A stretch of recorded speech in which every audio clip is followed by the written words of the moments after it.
One, two, three, four.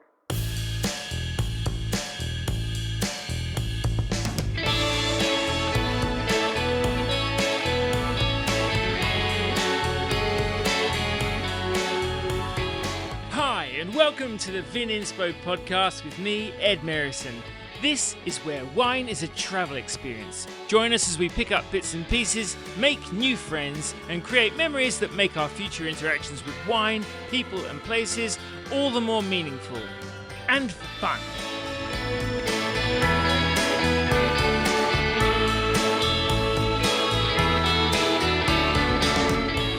My guest on this week's podcast is Johannes Hasselbach. Johannes is the sixth generation wine grower at the Gunderloch estate in Germany's Rheinhessen, where he farms vines on a red slope called the Roter Hang, climbing above the Rhine River between the villages of Nackenheim and Nierstein. We also recorded a special bonus segment, especially useful to students wanting some clarity on how German wines are classified and offering some opinions on the matter. It's not as dry as it sounds. In fact, some are incredibly sweet. Ba-boom. But seriously, it's neatly explained and enlightening. But for this conversation, we talked about how old school is cool, how sustainable organics really are, making wine in Canada. Yes, Canada. Generational change and taking the reins from a much-loved aromatic magician, the three-way border-crossing grape swap saga, and becoming a humble servant to a huge slab of ancient slated sand. I started by asking Johannes where in the world he was right now. I'm actually right now in the beautiful, small and sleepy village of Nackenheim, which is just outside of the big cities of Mainz and Frankfurt. And I'm looking out of the window and I see clear blue skies, and it's a quite stable, warm weather system, which on one hand is extremely well because the vineyard work we are probably the best as we have ever been because the vegetation is quite controlled, let's say, at the moment because of the lack of rain. And that also, of course, gives me a little bit of a headache at the moment because we have planted a lot of young vineyard sites and also the old vineyard sites. Kind of, I see a little bit of trouble around if we don't get any rain, but that's nature. What can you do? It is indeed. So the winery is, of course, Gunderloch.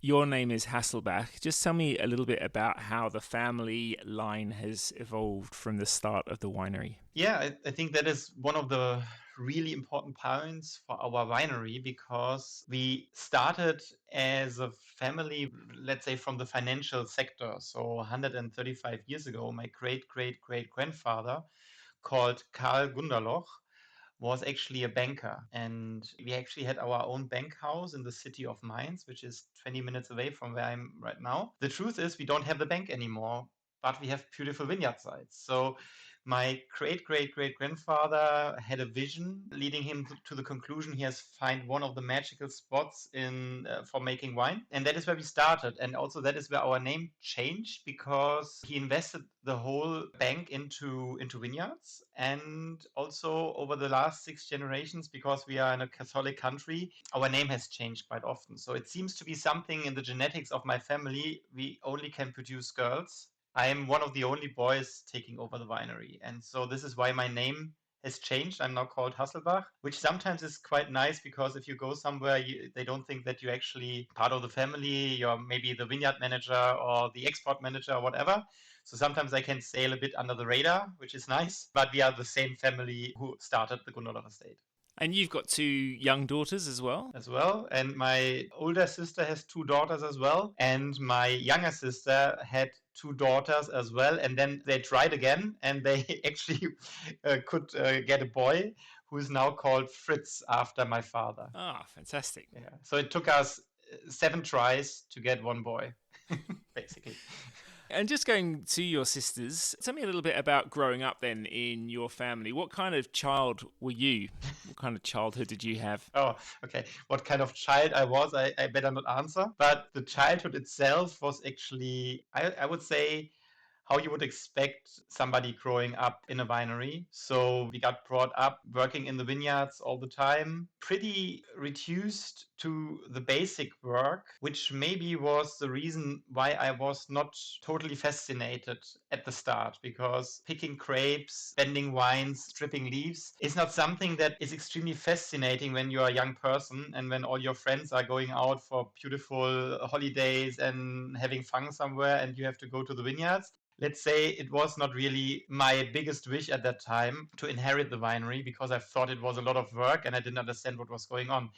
Now it's the complete opposite. Now I really love going out to the vineyards, making all that work because now I think I have gained an understanding. But at that time, it didn't look that I will take over the winery. But luckily, I have two sisters. Both of them studied actually at Geisenheim University. And especially my younger sister, she was always the one that wanted to stay at home, go out into the vineyards with my father. So she understood it way earlier than me what it's all about. But as destiny sometimes plays, she signed up in Geisenheim and then she made one internship, I would say one fatal internship in an Austrian winery, and she never came back. So now she is married to Alvin Jurcic. They have 3 kids and they make amazing wine in the Kamptal. But it was a time where it was not 100% sure how our winery will continue. And I was actually at this time probably the farthest away I could have been from home. I was actually in New Zealand making a vintage, realizing I will come home and our designated winemaker will have left the winery. So that was a situation, but maybe I have to start a little bit earlier as I had the feeling that the winery is in good hands with my sisters, or with my sister especially. I could freely decide what I wanted to do, and I didn't have a big plan, but I understood that I want to see what life has to offer. So I studied quite basic commerce at university. And when I was finished with university, for my feeling, it ended way too fast. I didn't see the fun that it could offer. So I decided to leave home for a little bit and I started traveling the world together with my girlfriend at that time and now my beautiful wife Marie, who's running the winery together with me right now. And during that time, because we didn't have much money on the bank, we wanted to finance our travels and we started to work in wineries because that's what I knew from home. I knew how to pick grapes. I knew how to work in the vineyards. I had a little bit of basic understanding of how presses are operated and all of that. And when I signed up in the wineries, I realized, ooh, they actually give me better jobs than just picking grapes because I have a winery background. And then I really started a deep dive in 3 different countries, doing vintages, working with people, of course, learning the techniques, but also getting the understanding what the motivation behind of it is and what is the thing that I maybe hadn't understood yet when I was only working in my parents' winery. But just talking to young people and see how fascinated they are about the job, just like set a spark into my brain, let's say it like this. And then realizing that my sister will leave the winery, just said, okay, I give it a try. Let's do it and see what's coming. And actually that I never left again after that. So unfortunately, my father got sick right when I came home. It was not an easy time, but I basically jumped into the winery and brought in the harvest together with the team, of course, not me alone. But that was maybe one of the moments where you realize, it was one of the crossroads. And it was not a really easy harvest, but all of a sudden a lot of clicks were happening in my brain and I got an understanding what it's all about. And since then it's a very energetic time. It's very dynamic. A lot of things are changing. We are always trying to find new clues. And as I'm not a real trained winemaker, for me, a lot of things that I'm learning is coming from personal experiences. So I did a short apprenticeship as a winemaker, so I have a basic understanding. But I think just like more input I got through all the experiments I've been doing, just like working with my hands, tasting the wines that are developing. And now this is my 11th season coming up as winemaker here at the Gunderloch Estate. And I'm not saying that I'm finished with my education or how you want to call it, but I think we have understood what the vineyards demand from us right now and how we best treat it in the cellar. But I hope that I will never stop the learning process. I'm a little bit afraid of that. If I have the feeling I know everything, I think the job will get boring. But that will not happen. And where did you go when you were doing those vintages overseas? You said New Zealand. Whereabouts in New Zealand? That was my last harvest with Martinborough Vineyards in the beautiful city of Martinborough. Reminded me very much of home on the different side of the globe, but beautiful team, amazing wines, and we had just an amazingly good time. That was probably the perfect vintage because I had an understanding of what's going on. I could really add to the team. But on the other hand, we had a very young team with a lot of people that I still have a good contact with. So it's really like this. I think this is one of the fascinating things about wine, that it brings people together, undependent on your background, on what you have experienced, even your knowledge or your position in life. Wine is really connecting the people on the same level. So if it was a picker from the vineyards or if it was the chief winemaker, we were all on the same level, and that was pretty amazing. And where else were you besides New Zealand that year? I did a vintage in Canada, which is maybe not the prime destination when you think about the top wine, but I have to say, a very fascinating wine country. Most of the wine is consumed in Canada. Actually, that is why we don't see it so much outside of Canada. But there are some really, really great developments going on. And that was over in the Okanagan Valley, is it? Yes, it was in the Okanagan. Beautiful area. It was actually quite a big winery. I was surprised how big it actually was. I thought I signed up with a small family business. That's how it looked on the on the web page. But when you arrived there, it was like a really, really big company. So it was not really comparable to what I have at home.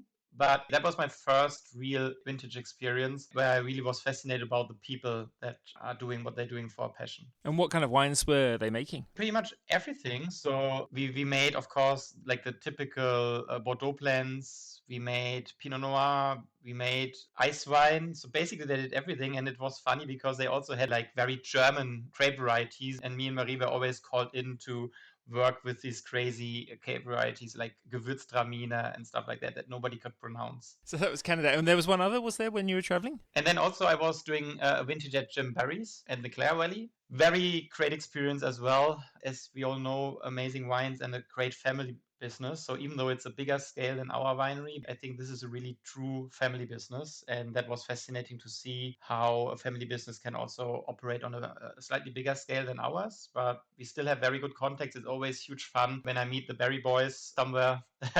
That is also one beautiful thing about the wine scene, that we are internationally very well connected, and we meet a lot on wine events in Germany, or when I get the chance to travel to your side of the world. It's always fun. Yeah, I suppose that's a good time to talk about Australian Riesling. What's your perception of the wines here? And also, how would you characterize that close-knit international Riesling family? Because it is a grape that, it might sound weird to say, and maybe I'm biased, attracts a slightly different crowd from some other wine styles. It's a long question. I think we don't have time to answer it completely. But what I think is extremely fascinating about Riesling is that it can play so many different roles. When you, for example, you get a Cabernet Sauvignon, you know what you're getting. Of course, there are also variations, but with Riesling, I think it's much more complex. Not to call it complicated, but much more complexity involved in the beautiful grape variety of Riesling, because it can be everything. And it can be beautiful sweet wine like we're actually doing here from the steep vineyards of the Rote Hang. And that is more the traditional style, I would say. But in the last 10 years, maybe 15 years, maybe 20 years, I think a new approach on Riesling was developed. And that is something more understandable, maybe if we say it's a more Burgundian approach of Riesling that we are currently executing. Because Riesling, of course, it can be a very aromatic variety, and that is maybe what put it on the menus in the early times of Riesling. But I think what is currently happening a lot is that we rediscover what Riesling can do, partly due to the change in the environment that we maybe can address also in a later question, but also I think due to a different understanding and a different fascination that a lot of, let's say, young winemakers, like we are all not very young anymore, but we feel young, and we feel that Riesling has a very unique possibility, and that is also like Chardonnay, like Pinot Noir, telling the story of a piece of land. And I think coming back to the founding moment of Weingut Gunderloch, I think that is what actually my great-great-great-grandfather had in mind when he sold the bank and bought vineyards, that if you find a unique piece of land in the wine world, you have a couple of tools which can tell the story, and each region maybe has a slightly different tool, and our tool is Riesling. So Riesling is communicating the story of our land. And of course, that has changed a lot of things also in our winery, because the time that my parents have been making wine is, for my feeling, absolutely not comparable to the world that we are actually making wine in, because the environment is changing, the technology is changing, the knowledge is changing. And ultimately, I felt maybe the need or the urge to investigate how Riesling can be a communicator of our region I think my parents felt the same fascination, but it was a different time frame. Now I'm living in a completely different time frame, and my fascination is the same, but I come to different conclusions. And that is, I think, what makes the work and the field that we are allowed to work in so exciting, is that what we do is only reacting to external factors. My feeling was we have a great chance to produce really terroir-driven, dry wines that are not having Riesling as a main punchline, but have the vineyard as the main punchline. And that is bringing me back to the Burgundian approach. And coming back to how that is seen in a worldwide context is the fascinating countries for Riesling are, of course, Germany, Austria, Alsace, and Australia, of course. And one of my first steps in the wine world, it was one of the Riesling Down Under events in Australia. I had a very important moment very early in my career when we tasted together Australian Riesling against European Riesling. And we had a discussion amongst the winemakers. It was a podium discussion. And one of the Australian winemakers, I cannot remember who it was, said, these are amazing wines, but they don't taste like Riesling. And then I said, you have a point there. So for me, the differentiation at that time was that Australia was executing a more varietal-based appreciation of Riesling. But I think lately that has been changing as well. And nothing about this is good or bad. It's just like what you feel, what you want to do. Riesling can be very pure, can be very aromatic, very varietal driven, but on the other hand, it can be extremely the opposite. It can be very focused on the earth, it can be very herbal, it can be very reduced to where you only talk about textures as well.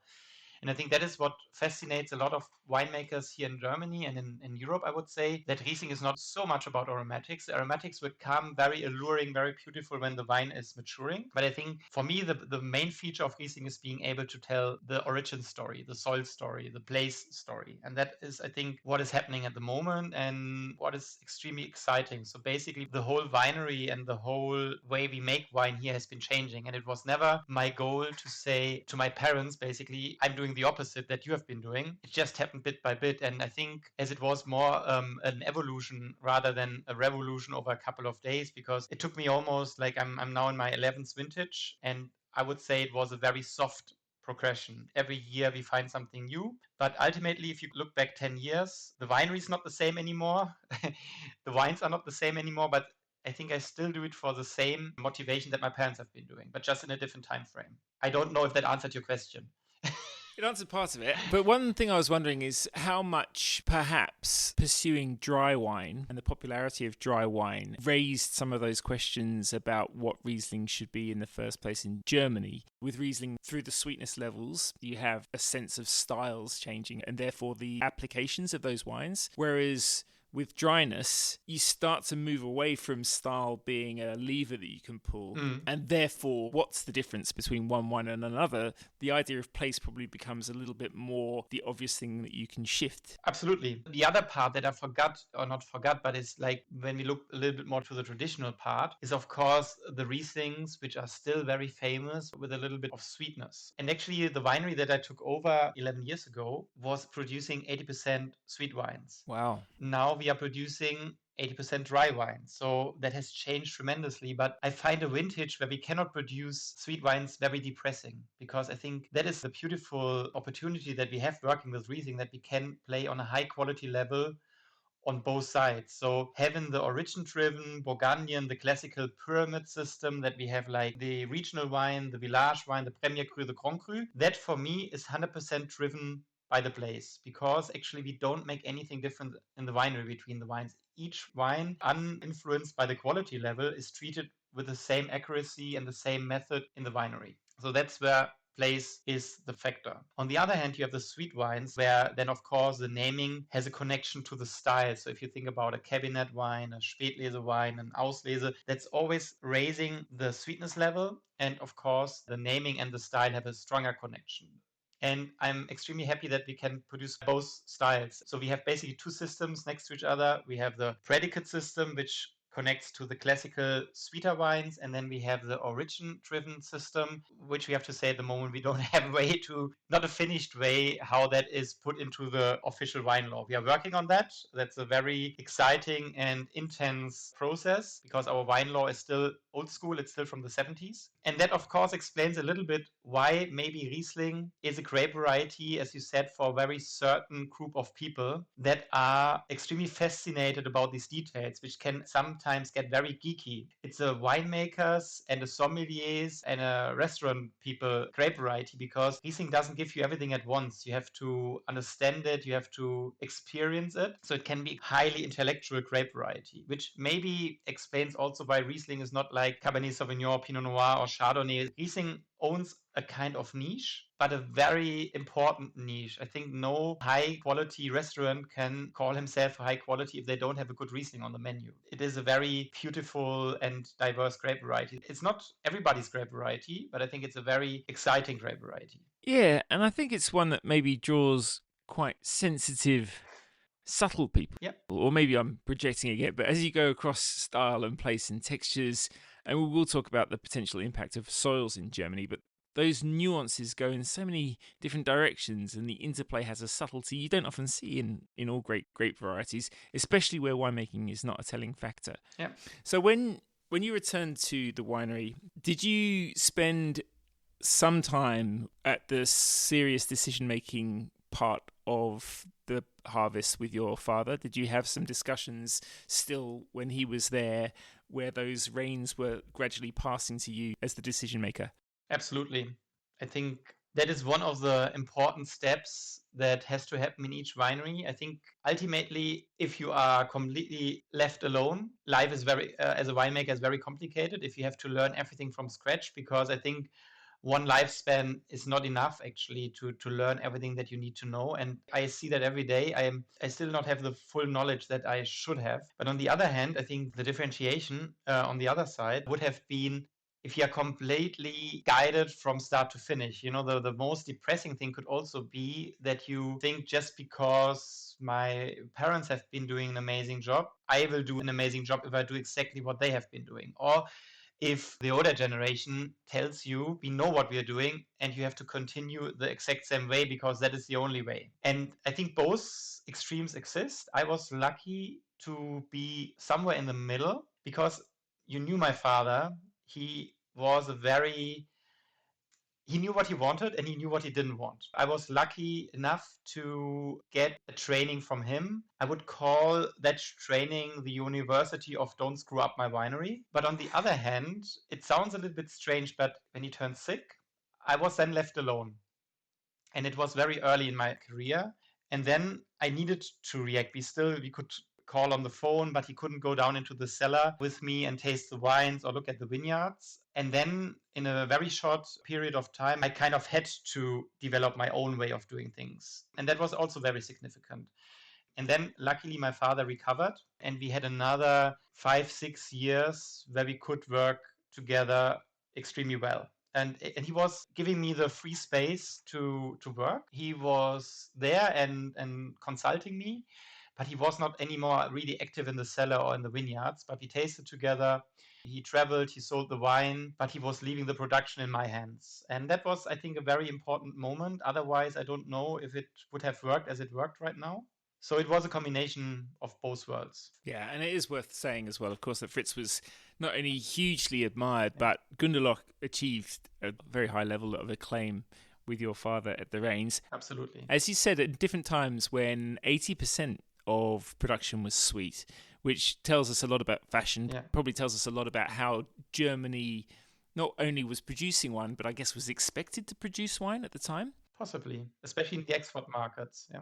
And the climate as well, because you've seen a swing often your generation from a time when ripeness was a hard thing to achieve to a time when ripeness is a given.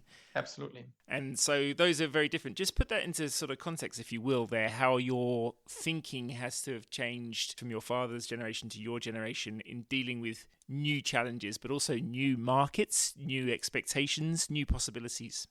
It's an exciting time to be a winemaker, but also sometimes it's a frightening time to be a winemaker or a farmer. Like a very easy way to put that into perspective is if you look at picking time. So when I was a kid and we went out to pick grapes, it was autumn, the leaves were already falling from the trees, it was ugly weather, it was raining, and it was, let's say, second half of October when we started picking grapes here. Now, when we start picking, it's still summer. It feels like summer. It's mid-September, maybe beginning of September. If the season continues like it does right now, we are looking at very early September start for picking. And that's like 1.5 months. And that is just like in vegetation, that's a word, 1.5 months. Picking earlier is not the answer to the question, but of course it changes the whole way how we are operating here. And I have to be quite honest, when I started out here in 2013, 2014 and 15, maybe I did not know how long I will be able to continue being a grape grower in our land here, because it was shifting so fast. The seasons were changing so fast that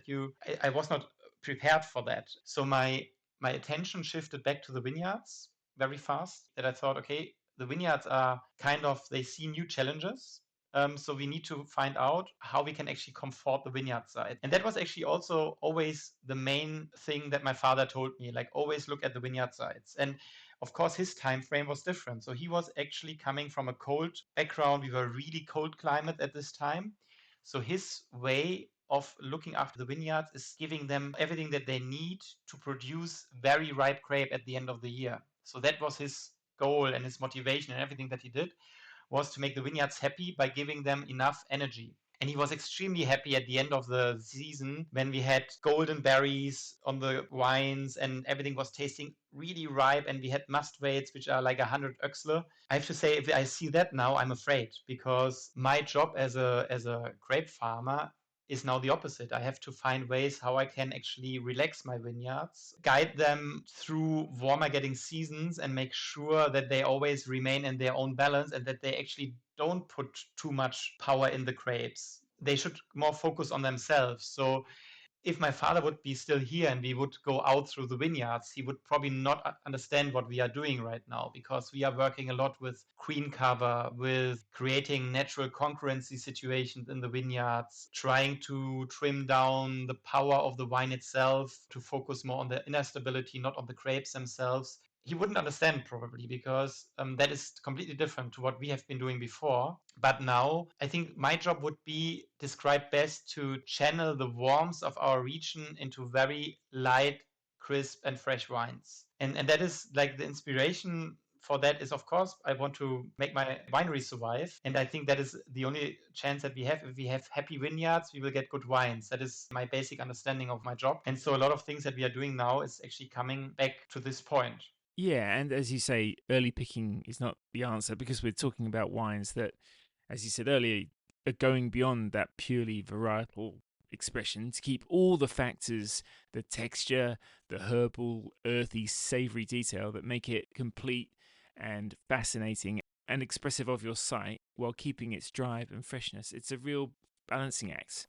Absolutely. And I think this idea is ever evolving, so that will not stop. But if I want to explain how that ultimately makes the wines the way then they are, I think it's best explained if I say we are creating an environment to leave the wines the most freedom to develop for themselves. And that combines very high-tech approaches, very precise working, with a lot of old school ancestral methods and a lot of freedom for the wines to develop themselves. So basically, my main work is focused until the moment, until I have the juice. As soon as I have the juice, I understand my job only stepping backwards and being company to the wines, but not influencing them actually. The juice runs off the press. We let it run from the press directly into the oak barrel, and we leave the fermentation kick in on their own, let it run. And this is the way that we do, for example, for our single vineyard wines. Of course, I'm not a dogmatic person.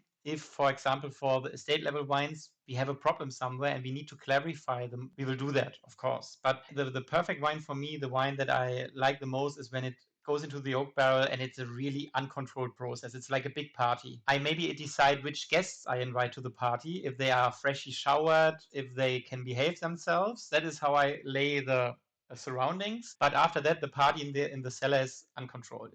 What happens, and it stays in the cellar. Interestingly, it works very well, and so the fermentation is extremely fast. We don't control the temperature there. It's a very cloudy, it's a very happy fermentation, but that only works if we have conducted our real job out in the vineyard the best possible way. So we are getting grapes in, which of course the whole season which we are in right now is focused on producing the most healthy grapes that we can. And we know that we have good vineyard sites. That are the two undiscussable factors. And then of course the picking is one of the most crucial parts of the process, and we get all the grapes sorted.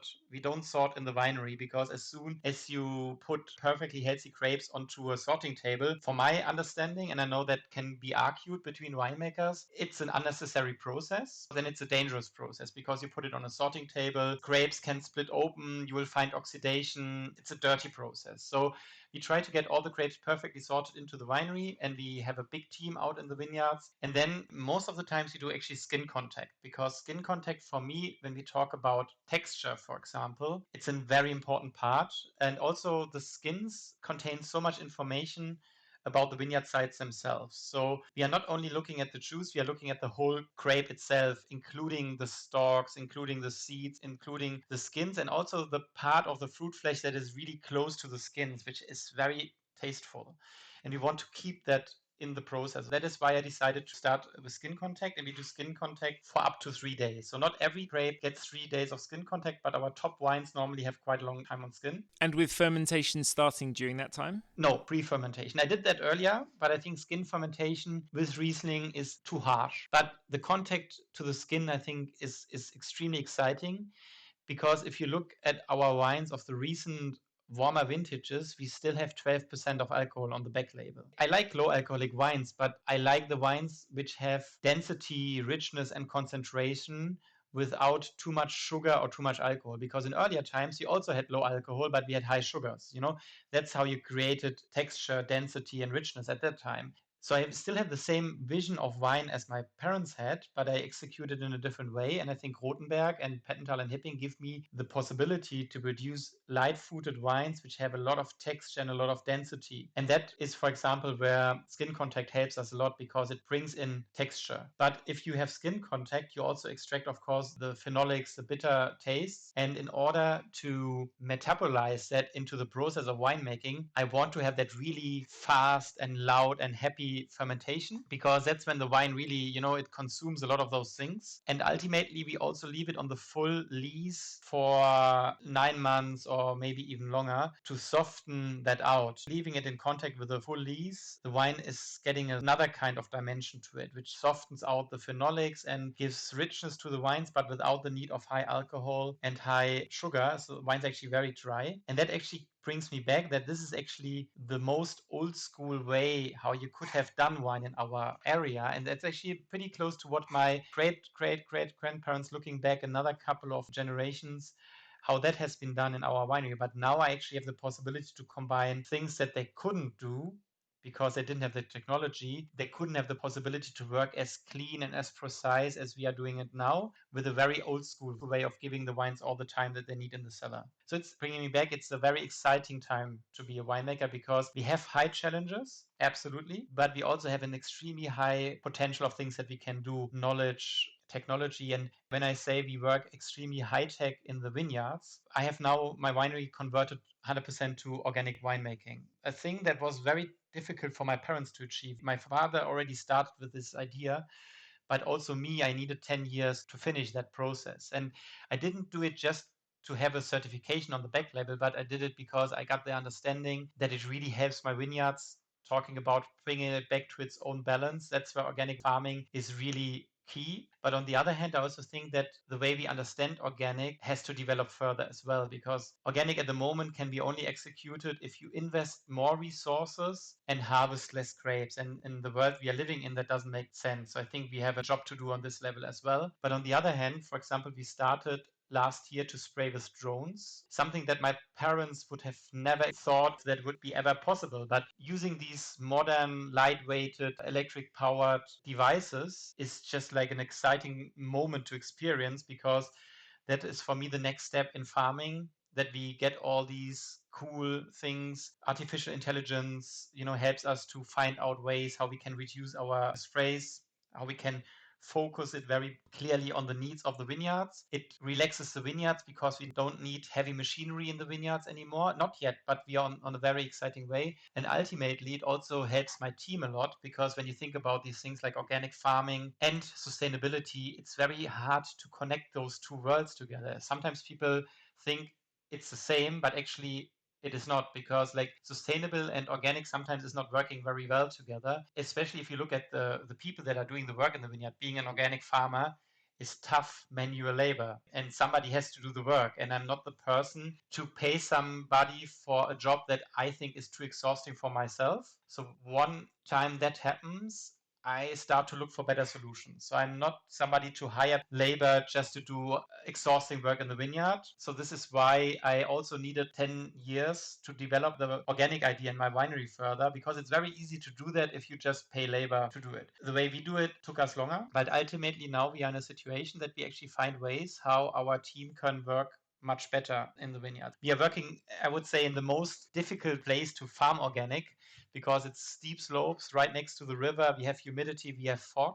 So being organic in our situation involves a lot of work, but we have now find possibilities how I can stand behind it, how I can say I'm happy to do it. And we still have part of the team here that started with my parents with us for over 30 years. And they were nervous when I said we want to start the trip to become organic, because they saw how much labor that is. But most of the team is still here because we always were looking for solutions how we can actually make it doable in a practical way. It's interesting because I think, there was a time when perhaps people said that they tweak their winemaking to suit their vineyard, but it's probably not said as much that sometimes you need to tweak your viticulture to suit your vineyard. Absolutely. And not just the viticulture, as you say, the human inputs to your vineyard need to suit what you can do in your area. And of course, they're very special vineyards. I want to talk about specifically the sites in a minute. But first of all, Rheinhessen itself, obviously a biggish area. It's the most productive area in Germany in a given season with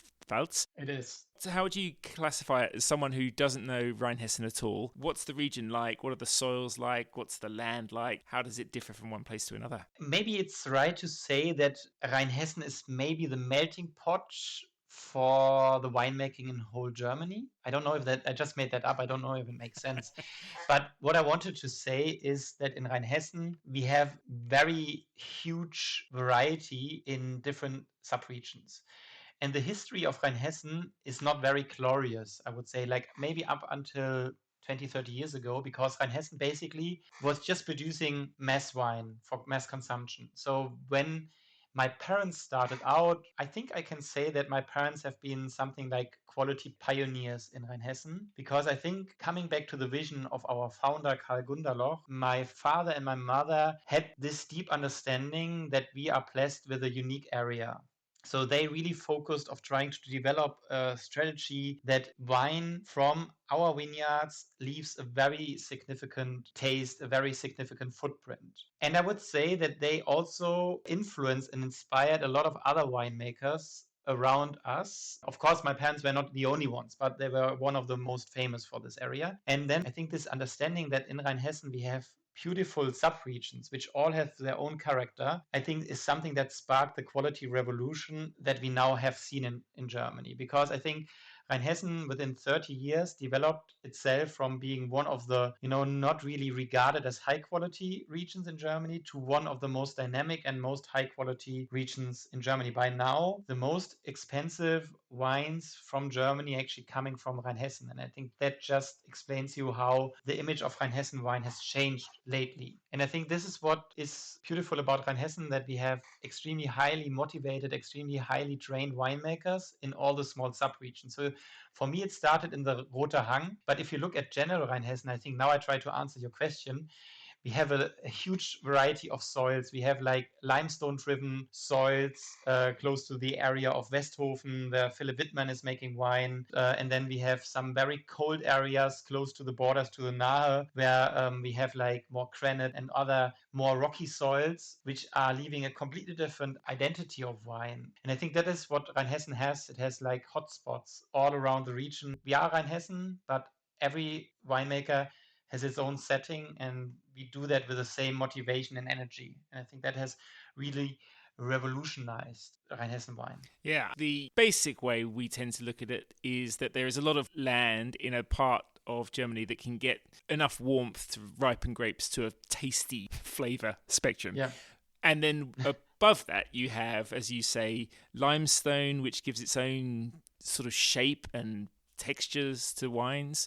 You have the granite, potentially some volcanic land as well, that gives wines that you wouldn't say look like Rheinhessen, but perhaps look more like granite/volcanic Rieslings. Yeah. And then where you are, you have the Roter Hang. Tell us about the Roter Hang. It's a beautiful little swathe of land that you have.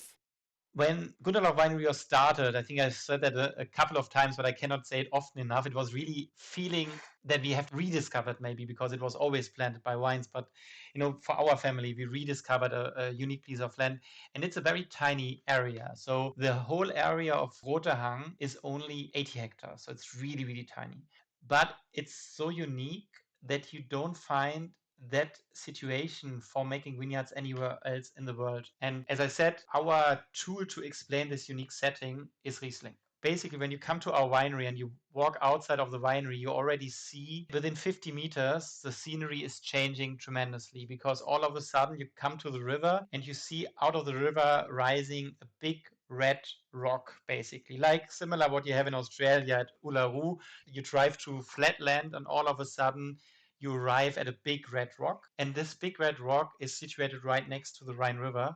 And it's made out of a special kind of soil that originates in Permian times, 290 million years ago.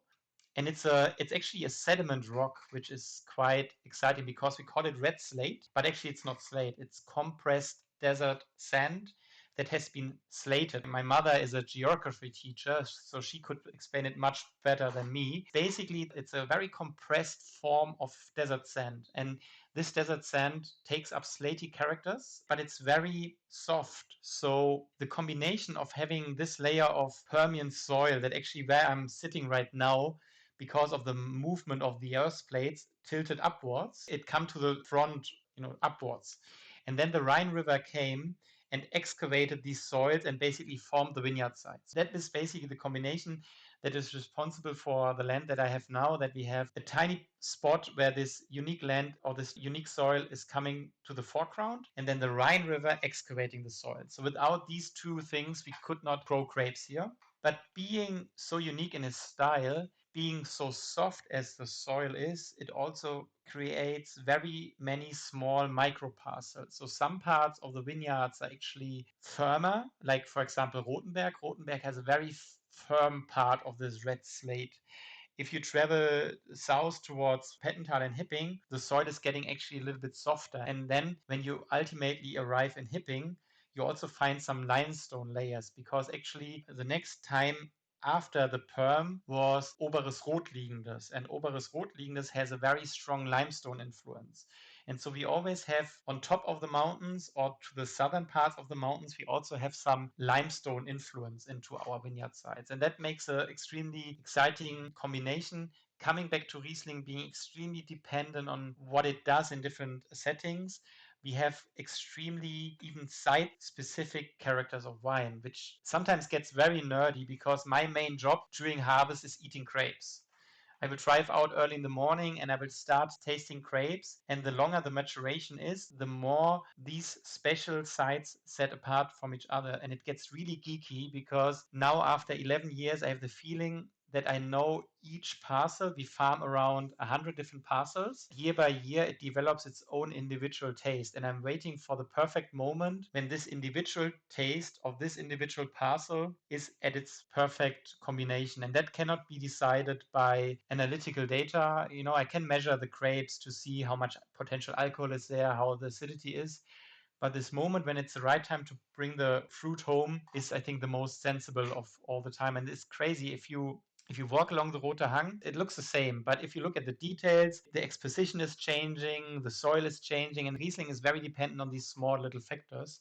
So eating grapes is really the most important job in the winery and tasting them and deciding when they are perfect to bring home. It gets a little bit geeky in the cellar as well because each parcel gets its own barrel as well, because I have barrels in mind where these wines are going to. And the most frustrating moment for me is when I realize that I don't have enough grapes to put it in its own barrel. That happens if the season is not perfect. I have to do a big selection. And if I have to combine two different parcels into one barrel, I hate it. It's terrible. But this is maybe explains you a little bit how unique the combination between the soil and the grape variety Riesling is. And very generally speaking, the Roter Hang, how it tastes, has been also changing over time, because Roter Hang in the 90s and the early 2000s was famous for a very extroverted fruit. And my father was really an aromatic magician, let's say. Like the wines of Rothenberg always had, when they were young, a very unique aromatic. For me, it's more about the texture and the deepness. And the wines that we are producing now are not as primary fruit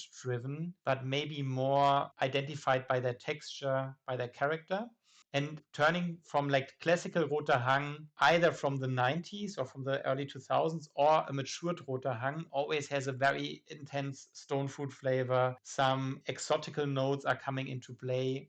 When we talk about Roter Hang of the current time frame, maybe it's a bit more herbal, a bit more earthy, a bit more stony, or even tea and tobacco notes coming in.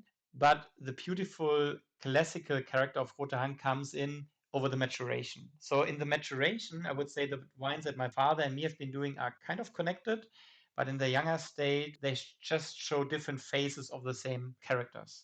Yeah, I mean, it is amazing. As you say, it's just one grape variety, and one that many people would simplify as being, as you say, an aromatic grape variety. Sure, a charming aromatic grape variety, but at the same time, one grape variety, what looks like one hill, steepness climbing up from the river. Obviously, you've got different altitudes that are obvious to you when you look at them, but at the same time, you would think that that was a pretty simple job, apart from climbing up the hill. That's what got me into the winery.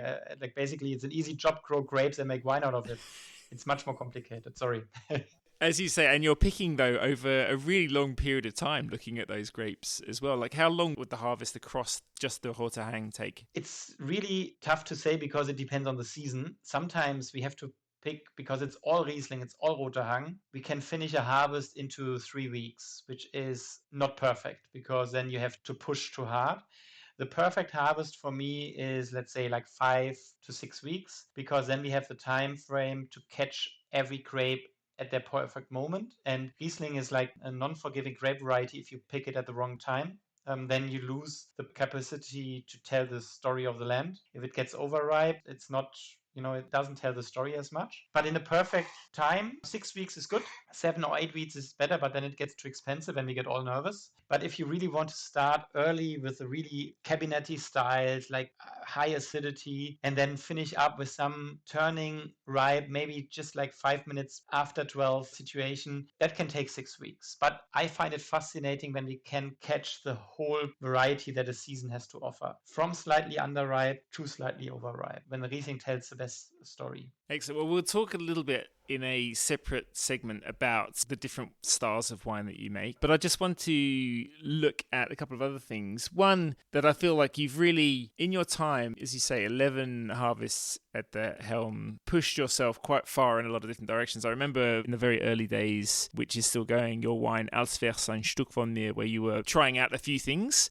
that are now, many of those, adopted into your standard practice. You had your Virgo project out in the vineyard making the wines, and also the Wurzelwerk, which I don't know if it's still continuing, but just tell us a little bit about that last one, because I know that you love this exchange of ideas. I know that you really enjoy geeking out with other Riesling winemakers, but really pushing yourselves. I mean, you guys work incredibly hard, as you say, in the vineyard, but you also think incredibly hard. But Wurzelwerk itself was quite an interesting project. Tell us a little bit more about that. Yes, basically Wurzelwerk, a project that I'm doing together with my sister's winery and Teresa Breuer, which is also a good friend of our family, combines everything that I learned about winemaking into one step. So that was basically, for me, Geisenheim in a nutshell, so to say. And why did we do that? You said I did a lot of experimentations, and the experimentations were always conducted in a very careful way that they don't collide with a Gunderloch idea. Because we are a very classical winery. We are one of the VDP founding members. We have been around for 6 generations. We always try to make the best wine wine possible. But on the other hand, as I said earlier, wineries like ours always still need to develop and need to learn what the future demands from us and what the vineyards demand from us.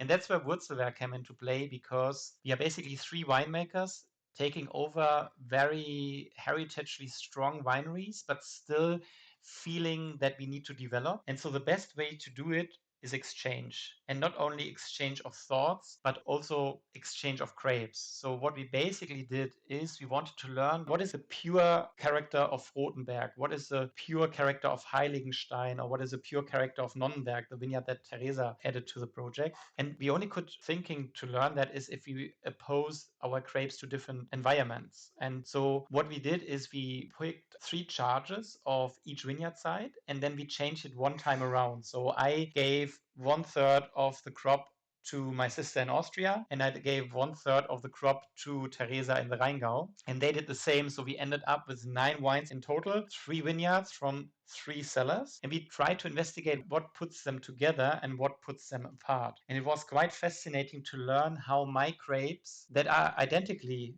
in all the 3 different cellars, if they are fermented in the Rheingau or if they are fermented in Austria, develop completely different characters.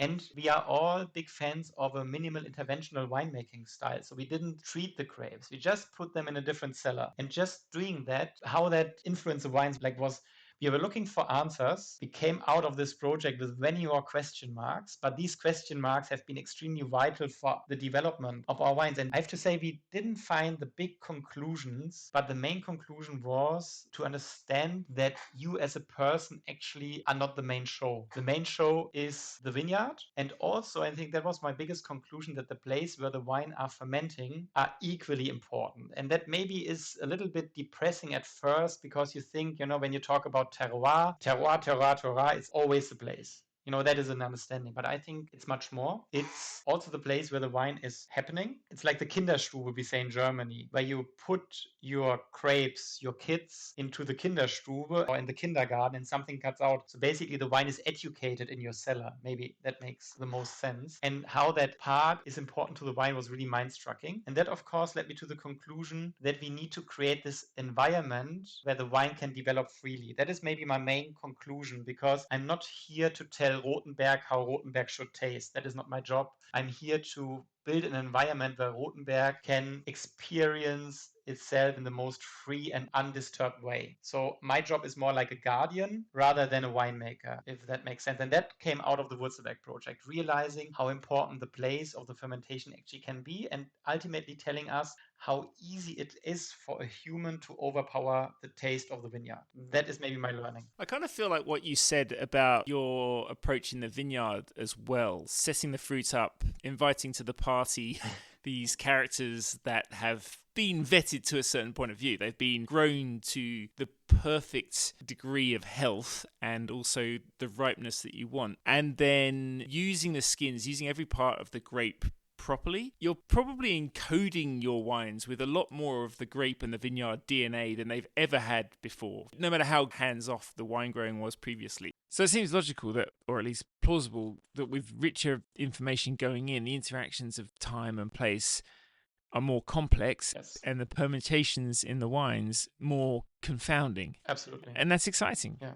And every time we go out to the vineyards, every time we taste the grape, every time we taste the ferments, we find another puzzle piece. And, this is the exciting part, that I'm pretty sure that in another 10 years, we will have traveled further on this road. And maybe if new challenges come up, and if maybe my kids decide to take over the winery, maybe they will grow up in a different world. And then I have also to learn to accept that they maybe will reset the winery again. But this is, I think, very important, that if the environment is changing, you have to amend your farming, and ultimately the product that you do will also be different. It's very important for us to remain this sensibility and attention to the developments outside, that we are doing the right decisions. Yeah, and I know, as I said, that you like to talk to people, to have your brain firing all the time. I know travel means that you're away from Marie and away from your daughters and away from your beloved Roter Hang, but do you get a lot out of interacting when you you do go traveling, moving around the wine world and having that feedback, I suppose, on your wines, but also learning about wine still from other people and cultures, is that also something that nourishes your soul? Absolutely. I had this big outing, this big chance of leaving home for 1 year and traveling 1 year exclusively to wine regions. That was, of course,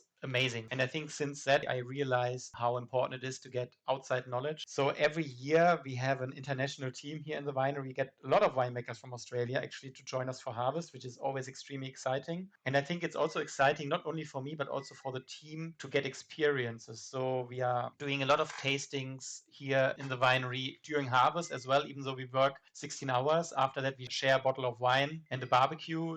It's important. And it's the same as when I get the chance to travel to other wine regions or even just to meet other winemakers around the world. When we do presentations, when we do sales trips, it's always amazing to talk to other winemakers because that really feeds the appetite for new knowledge every time.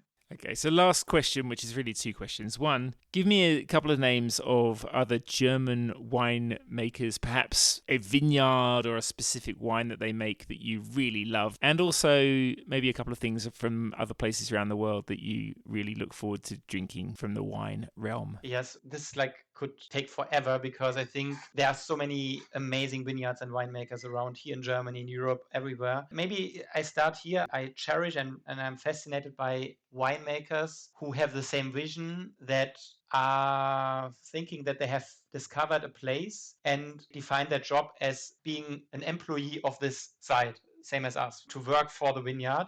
And then it's rather unimportant where they work, how they work, and even what grape variety they are using. So if we walk around our local area, of course, the Rote Hang area is a very dynamic area, and there's so many really fascinating winemakers just here in my neighborhood. I don't know, I could tell you 10 different names. We are all working for the same idea here. But then if you throw that circle a little bit further, of course, I have already said that Philipp Wittmann, he's a friend, and also I admire his work. But it's kind of the same spirit behind it, but also Theresa Breuer being a good friend, Cornelius Dönhoff, who is executing the same vision in the Nahe area. But then if you look outside of Germany, I also admire the same idea behind wines. And it sounds odd, but maybe if you think about Sauvignon Blanc, you wouldn't necessarily think that this is really a grape variety that tells you the origin-driven idea. But if you think at Styria, if you think, for example, about Tement, or if you think about Volmut, or if you go further down to Slovenia, to Gros, for example, these are really innovative, site-driven wineries with a very ancestral approach at times. Old school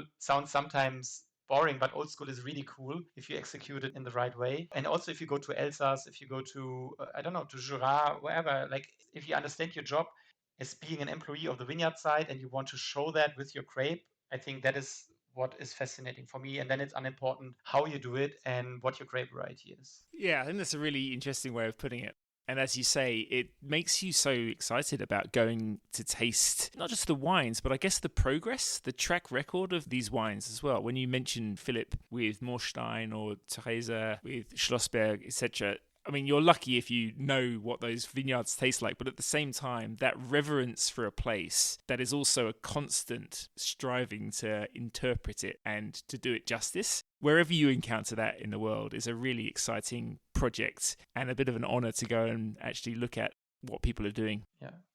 100%. And obviously we do that because we love the wines and the way that they taste, but we're also doing something else, and that is thinking about the world when we do that, and we're thinking about what people are trying to do. To make that a bigger question, I suppose, why is it important that wine exists? For me, I think this is a very central question. Let's say the world is not in the best shape at the moment and we have a lot of problems. And that is also, of course, when the question arises, do we still need wine? Do we still need alcohol? And it's not easy to answer. But I think that the product that we are doing serves, I don't know if I overdo it, but I think it also serves a social function, because for me, wine is not about alcohol. It's not about intoxicating yourself, but it's very important to bring people together. And wine for me is communication. It communicates soil, it communicates its place, but it also communicates between the people. And when I share a bottle of wine, I never drink it myself. I always have people around me. And I think sometimes you're looking for this moment of enjoyment, of setting your mind a little bit at ease. And if you can bring people together in one place and share a bottle of wine, I think this is what wine is made for. I cannot think of a world without restaurants, without bars, without places where people meet, without a bottle of wine. It's an important part in society, I think. And that is what also gives me a little bit of hope for the future, because I think it will always be there. We are not talking about alcohol or intoxicating people. We are talking about, communication, joy, bringing people together, and ultimately something that we really crafted with our hands out of a piece of beautiful vineyard sites, which I think will always find its place in the world. That's it for this week's podcast. If you've enjoyed listening to it, please, and I really sincerely beg this of you, let people know about it, like it, rate it, share it, comment on it. It really, really makes a difference. You can also subscribe to my Substack. That's edmerison.substack.com. But for now, I'd like to say thank you to Lucas James for the music, Neil Williams for the artwork, and to my guest, Johannes Hasselbach. Till next time, live wine to the fullest. Prost!